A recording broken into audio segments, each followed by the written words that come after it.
here tonight is the Editors Lab. It's a great journalistic competition organized by the Global Editors Network, coming to the huge final this week in Paris. But I want to introduce you to this event. We media companies, we had decades of success and of doing things the same way, and now we have new times. We have changing of behavior from our readers, we have changes in the competitions, we are no longer the gatekeeper, so we are in a motion, and we need a new mode, and I would call it a beta mode. We need a new try and error, and we need a new philosophy of doing things new and thinking our work new. That's why we need a new process in our newsroom. Normally there's an editor and he's writing an article, there are coming photos on it or some video stuff, and then we publish it and that's it. We have new chances to tell stories, and that's why mainly it's technique-driven storytelling, so we need a new idea of teams working together. And within these teams there are normally journalists, developers, designers, and they all have some kind of different tongues, of different languages, and we have to learn to speak together and to work on a new story. And the chance to learn and to work this way is the Editors Lab, and it's the first international hacking league for journalists. It's new for journalists to be in a real competition, team by team, and I will explain how it works. The normal setting for such a hack day from Editors Lab is you have one topic and you're guest in one of a leading newsroom in the world, and that's a special idea from this hackathons. You have 8 to 15 multidisciplinary teams, and as I told, we have new kind of working together. We have a journalist, a developer, and normally a graphic designer, and they all have to work for some media company, and they have 2 days time to work on their idea, matching on this topic for the 2 days. And when we took part on the Editors Lab, it was fantastic to have 2 complete days to work on an idea. No phone call calling you back or some emails disrupting your work. You can focus on this idea you have. You see the history of the News Lab in Amsterdam, Buenos Aires, and you see the different topics the teams worked on. So I will not read them all, just for you to see how it works and what kind of topics the teams worked on. And we've been very proud to host an Editors Lab, the Editors Lab Germany, in our Berlin-based newsroom. Our topic was innovative use of open data to cover global development, and you see the science, and you see how many teams worked on this topic. It was DPA, the big agency in Germany, Süddeutsche Spiegel, Berlin Morgenpost, NDR, Rheinzeitung, and Styria Media from Croatia. And you see this the kind of atmosphere you have in this room, and there you see some kind of bomb with 39 minutes left, so at the end there's some kind of pressure in the room because you have a finish line, a deadline, and then you have to finish your work and put it in a formula, and have to present your idea. During the 2 days you have some master classes to get an open space around this topic. In Berlin it was Justin Arnstein from the African Media Initiative and Jan Arpe from the Bertelsmann Foundation, and they just opened the mind of the participants. And well, then at the end there's a 5-minute pitch A jury selects the best project, and the winner team wins 5,000 euros and will be in the final in Paris, and this will be on Thursday and Friday this week. So we are very nervous because Zeit Online as well is part of the game, because we didn't took part in our own competition. We've been in Austria and there we won with our idea. That's why we qualified for Paris. But I will show you the projects coming out from the Berlin hackathon and who the winner is. Berliner Morgenpost, oh sorry, too quick.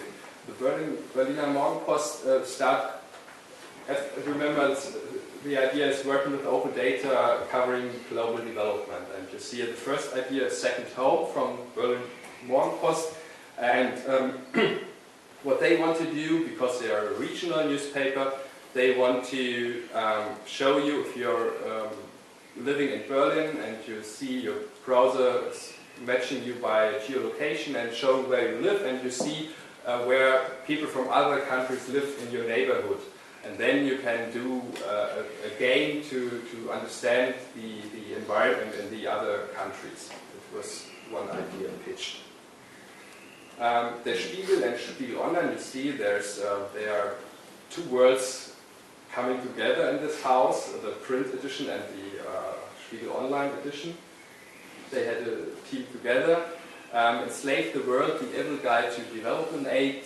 What they want to illustrate is that sometimes giving money to developing countries is not only to help people, because there is sometimes an economical motivated aid. So countries want to get money back from this country, so it's a kind of evil idea to donate to these countries.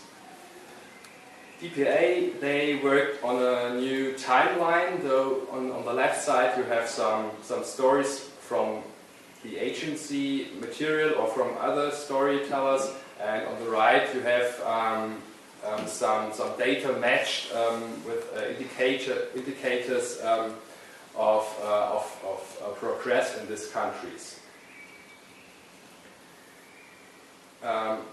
NDR, Neudeutscher Rundfunk, they worked on a visualization of the river flood of the Elbe, very hot topic, and they worked on this idea 2 weeks ago, and now they already used it in their news website, so it was good to work on this 2 days on it, and now you can see it live on the NDR.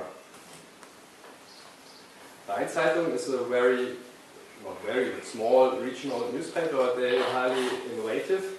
And their idea was to collect quotes of politicians in the world, and they want to tag quotes, and they want to get some more quotes from their readers to understand where politicians are telling the truth or not.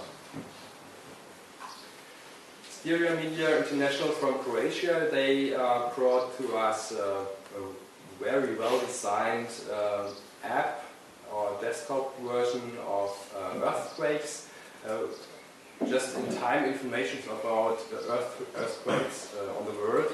So the hope is to use this app or this tool to be able to bring help to people in earthquake regions very quickly. Süddeutsche.de, they, and that's very important, I think, for the future of journalists to try some kind of gamification, not only to provide information. In some kinds it's nice to have a new idea to tell stories or to get in touch with data or information, and they try to provide a game where you can, where we can guessing about some data in the world. You can guess some kind of life experience or some other costs in the country. So a nice idea of gamification and some point of view, some some problematic idea to guess how long people live in other countries, but it's just one aspect. And last but not least, the winner, Deutsche Welle, they again some new idea, because very often if we work with global data, global development data, the data is very old. If we go to the World Bank or somewhere else, the youngest data mainly comes from 2011 or 2009, and it's very problematic.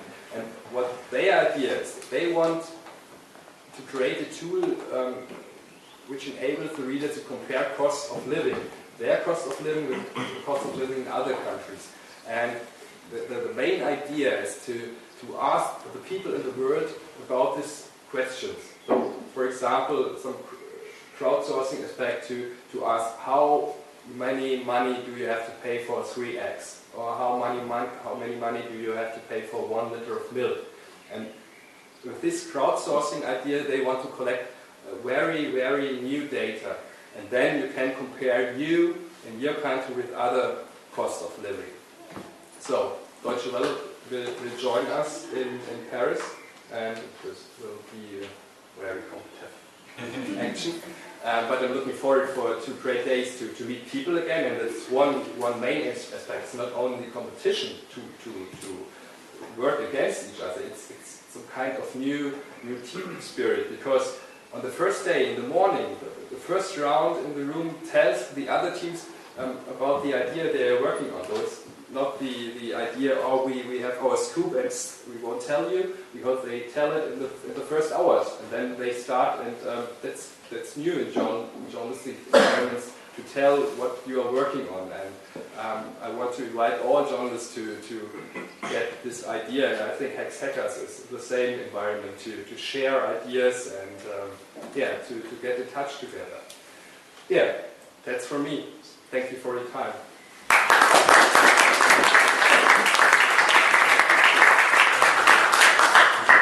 Great, Sascha, thank you. So